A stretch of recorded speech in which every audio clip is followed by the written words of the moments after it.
And that was Rod Rosenstein testifying in front of Lindsey Graham this past week. Joining me right now is the Senator Lindsey Graham, chairman of the Senate Judiciary Committee. And Senator, it's always a pleasure to see you. Thank you so much for joining us.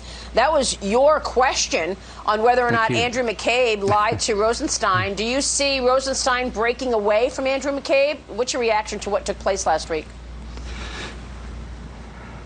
I was pretty stunned. So Rosenstein said, I signed the warrant, but I did not know anything about the underlying documentation being altered, and I did not know that the central document to get the warrant, the Steele dossier, had been disavowed in January. Because if anybody signs this warrant application knowing that the Russian subsource disavowed the reliability of the Steele dossier and that the Department of State lawyer altered the email, if they knew that, they would be going to jail themselves. So I'll call McCabe. I find it hard to believe that McCabe and Comey did not know that the Russian subsource told the FBI in January, oh, by the way, the document you're using to get a warrant against Carter Page, the Steele dossier, is a bunch of hearsay, bar talk, and garbage. That's why they will eventually be called before the committee. So let me just bring you this statement from Andrew McCabe after your hearing, Senator, because McCabe is firing back. He says this: Mr. Rosenstein's claims to have been misled by me or anybody from the FBI regarding our concerns about President Trump and the campaign's interactions with Russia are completely false. Mr. Rosenstein approved of and suggested ways to enhance our investigation of the president. Further, I personally briefed Mr. Rosenstein on Jim Comey's memos describing his interactions with the president. Somebody's lying here. Are you going to call Andrew McCabe to testify in front of your committee? Just as sure as the sun rises and sets, I will. And here's what I would say to Mr. McCabe. In the warrant application by the FBI and the Department of Justice to the FISA court, you said that the Russian subsource was truthful and cooperative. Inspector General Horowitz found a memo about the interview with the Russian subsource, saying that the Russian subsource disavowed all the information in the dossier, that it wasn't reliable, that it was bar talk, it was hearsay, it shouldn't be used to get a warrant. So at the end of the day, the FISA court rebuked the Department of Justice and the FBI, and I want to call every person who signed that warrant and have them account for what they knew and when they knew it.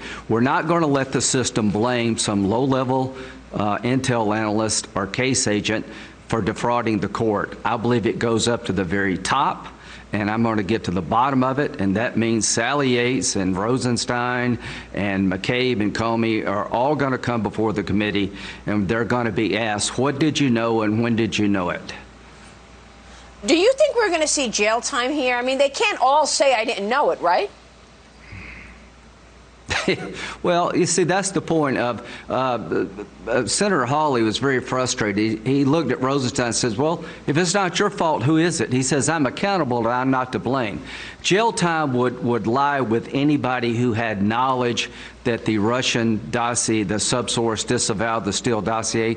Remember, McCabe and Horowitz said, the IG, that if you didn't have the Russian dossier, you wouldn't get a warrant, because they tried to get the warrant on an occasion before. It was turned down, and it was McCabe said, there's a document in New York you might want to use against Carter Page. It was the Steele dossier. They never tried to verify it. They used it all the way through June of 2017. But the problem is, in January 2017, the Russian subsource appeared for 3 days before FBI agents and said, this is a bunch of garbage.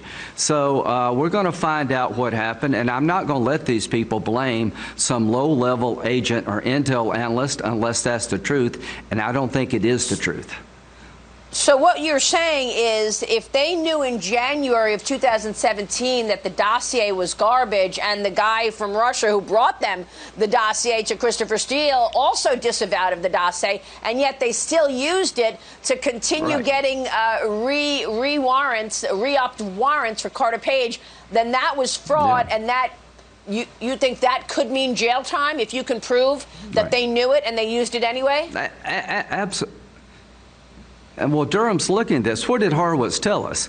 He found a memo in the file where the intel analyst who interviewed the subsource said that subsource denied the details in the dossier, that he didn't provide all this. He doesn't know where some of it came from, and a lot of it was just hearsay, bar talk, not accurate. So you'd have to believe that one of the most important investigations in the history of the FBI, a sitting president, that the system was denied information about a 3-day interview where the subsource disavowed the primary document.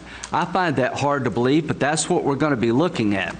And again, if the case agent, intel agent told higher-ups that this whole case is falling apart and they kept going forward, then they're in trouble with the law.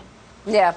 Senator, are you going to interview those case agents that actually spoke with the subsource from the Russian dossier? Are you going to interview the FBI agents, those 4 individuals, these low-level individuals you're saying, I've been asked to who may or may not?